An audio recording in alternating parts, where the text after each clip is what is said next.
Practical Theology. In this video, we're going to just do a quick review, hit some high points of the Expositor Summit.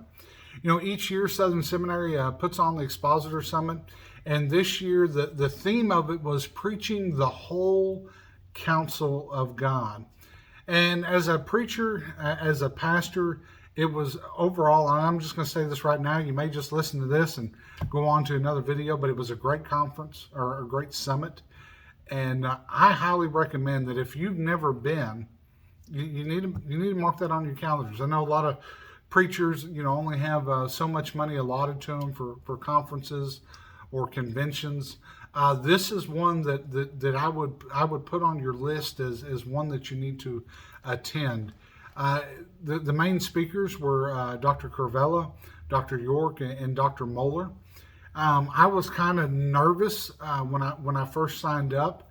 There was a lot of people that doesn't like Southern, maybe doesn't like some of their views, and a couple of my pastor friends were talking about that coming up and says, well, don't get jaded when you go up there. And I will say this, the entire time that I was there, they specifically stuck to preaching the whole counsel of God and preaching God's word. It wasn't a doctrinal show where, you need to believe this. Their whole goal was making sure that each person sitting there knew that we need to preach the whole counsel of God, talking about in Acts and Paul's response at Ephesus. So just a couple of high points that I want to talk about in this video. Number one, Dr. Curvella is a great preacher, professor. I've never been to one of his classes. He just came to Southern from Dallas. He also is a dermatologist and has a practice there. I don't know how he has time to be a doctor of dermatology and a professor at Southern and do everything that he does. But he, to me, was the highlight of the entire summit. I took so many notes dealing with him, and I'm going to put his website, homiletics.com. It'll be down in the description below. It's got some of his articles that he's wrote, free downloads. It's got some videos that of him preaching and teaching. And if you've never heard him, I highly recommend just going to homiletics.com and really downloading some of his articles and watching some of his videos. The first session was a chapel session, and it was a great chapel session. Then it started off with the main session with Dr. Curvella, and he really brought out some passages in the Old Testament that are not normally preached. And that's one of the things about preaching the whole counsel of God that they kind of was always reminding us all throughout the conferences.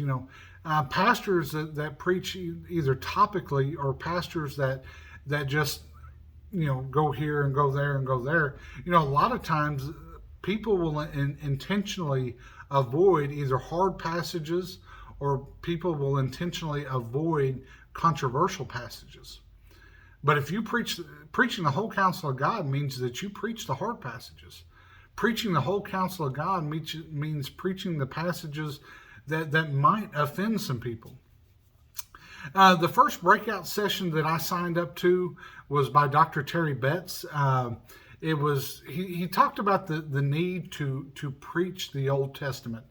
It was a good breakout session. It was probably not my favorite one out of all. Dr. Betts did a good job of really stating the need of preaching the Old Testament.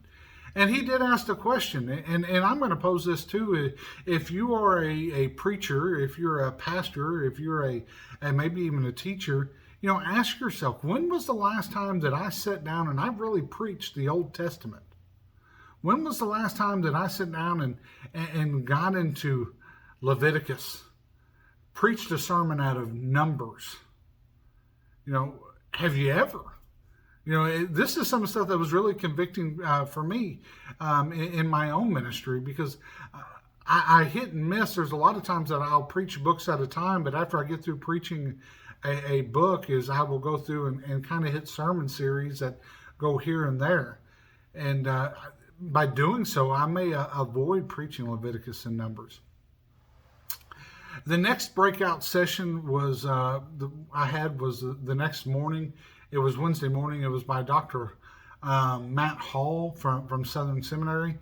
And he talked about having a fully blended diet, going and telling pastors that when we preach, we got to preach from the New Testament, we got to preach from the Old Testament. One of the things that he said during this breakout session that I had in my notes that really hit home, he said, failing to preach the whole counsel will lead to a distrust of Scripture. And I want you to think about that. How many people do you know that, well, I don't really read the Old Testament because it doesn't really matter? Or I don't believe in this part, or I don't do this. And a lot of people will come up, and if you're only preaching from the Gospels, if you're only preaching from the epistles, and you're not preaching, the prophets, the minor prophets, if you're not preaching the wisdom books, if you're not preaching the Torah, your congregation over time will either learn to distrust it or even, over time go, you know what, it must not be that important.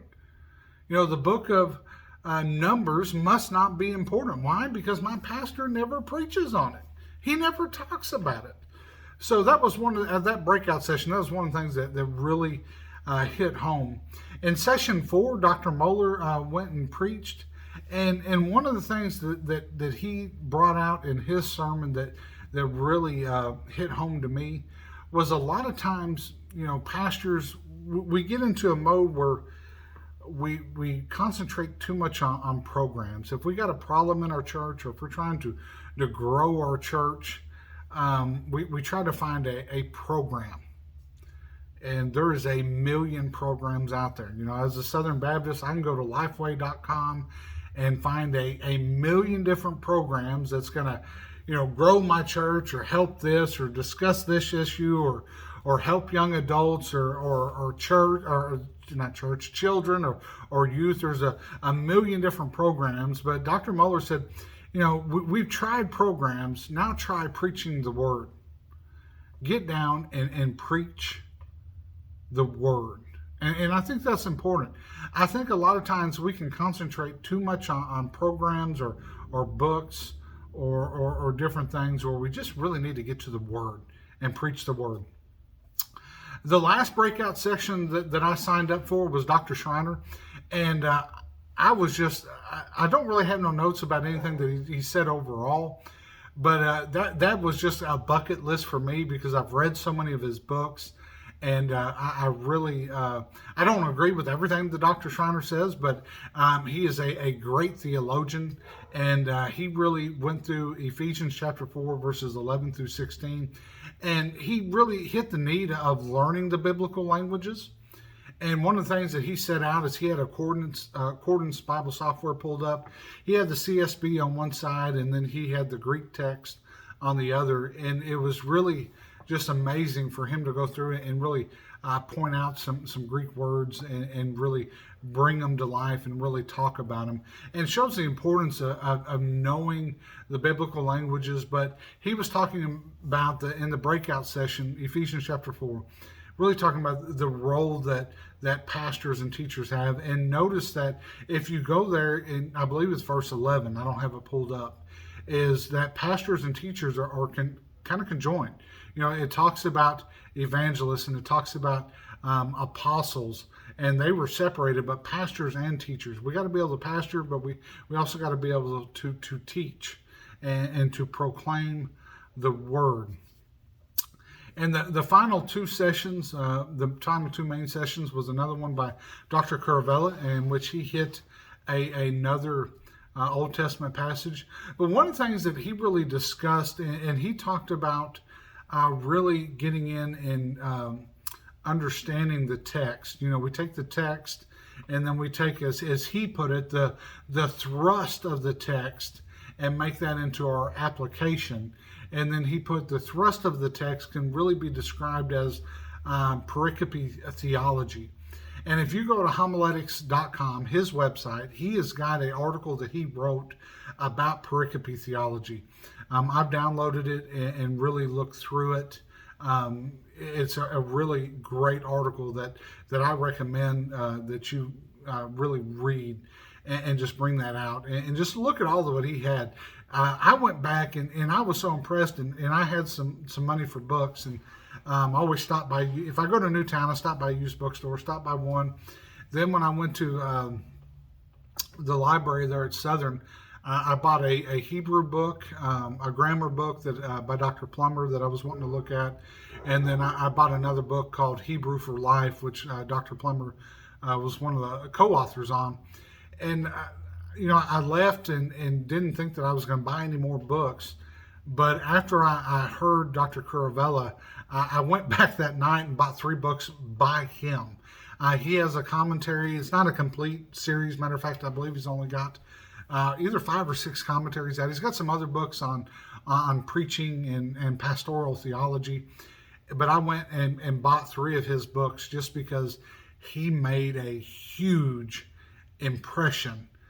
He was just the highlight for me. I mean, Dr. Schreiner was a bucket list item, but Dr. Curavella was just stole the show, in my opinion, from the Expositors Summit.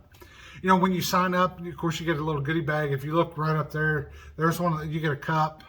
Got some other books. They give you a book by Dr. Moeller, and I got a book by Dr. York, and they provided lunch one day, free gift certificate for lunch, and some other little doodads and different things, a pen.